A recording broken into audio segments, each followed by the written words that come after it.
you, Alex. Thank you for the invitation and moving this forward. I'm not so far back. It's so helpful. Thank you all for having me.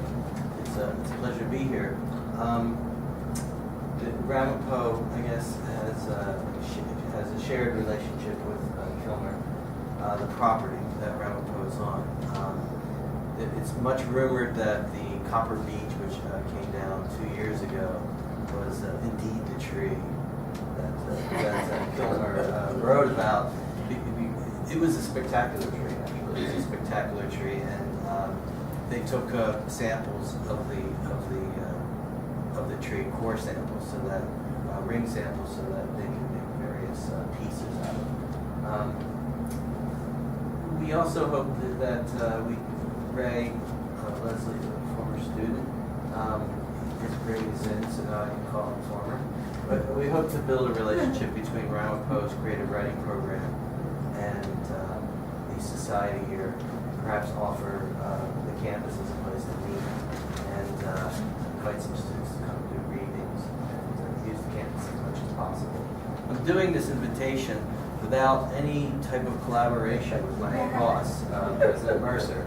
But I'm sure if I corner him and I told him I've already invited people, he'll host accordingly. So I think we can find a nice space in the mansion about this time every year that would be happy to host you. We have a growing literary community at Ramapo. We have a lot of writers, and we have a lot of student writers, and we have a lot of writers coming to campus. And I ask you, I recommend that you reach out to us. We've had Joyce Oates come in the past, Pulitzer Prize winners, Robert Pinsky, and Natasha Treadaway, the current poet laureate. We've had a group of wonderful readers in the past. I hope that you can feel free to email me directly, and I will respond in kind about our schedule of events. You can also visit us on Facebook. That helps.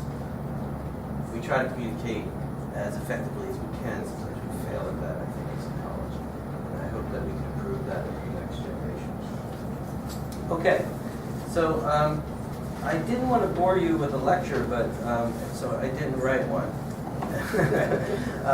But I thought that I think I would like to speak sometime about Kilmer on a more, let's say, scholarly level, only because he's a fascinating mix, as the poem "The House with Nobody in It" sort of demonstrates, in that many of his poems are fairly metrical, they're fairly regular.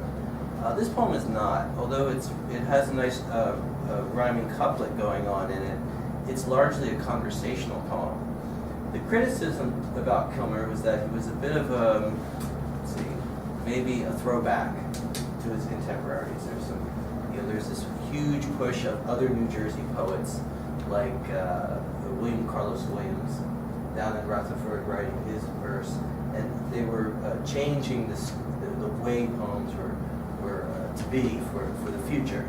And Kilmer situated himself nicely in a kind of relationship with people like G.K. Chesterman and in England, maybe pulling on his Catholicism, a connection to Hopkins a bit, but less pressure on the language. Anyway, you can see the professorial coming out in me. I actually think Yeats is probably his greatest influence, especially Yeats' early poems, the songs, the drinking songs, the playful songs, because wit is something that Joyce Kilmer thrives on. Wit and a turn of phrase and a conversational sort of speech. In that way, he does remind me a bit of Robert Frost, which would be his contemporary in many ways. We have to remember that as much as Kilmer achieved in his life, it was a short life. 31 is a short time to live. We can imagine that his style, his obsessions would probably evolve over the course of, if he had lived, come back from the war especially, and maybe that's an essay someone here would like to write, what would Kilmer have sounded like having come back from the war? We know how the poets in England, when they came back, from Wilfred Owen and such, when they came back, or when others came back from war, the sense of change in their poetry. Anyway, it's just a thought. So the things that I like in this poem, The House with Nobody in It, is that playful sense of rhyme and that improvisational tone that only Jersey people can do well. And or Samuel Coleridge, one of them. You'll hear a little bit of this. Coleridge we think of with the sort of Rhyme of the Ancient Mariner, but he has these wonderful conversational poems. The Lime Tree Bower, if you Google that up or you go to the library, the Lime Tree Bower, it's one of the great poems of that romantic period, of which certainly Joyce Kilmer draws from. It begins, well, not too many poems begin well. And Lenny launches into this, he calls himself paralyzed, he threw his back out, couldn't go on a hike. Can you imagine?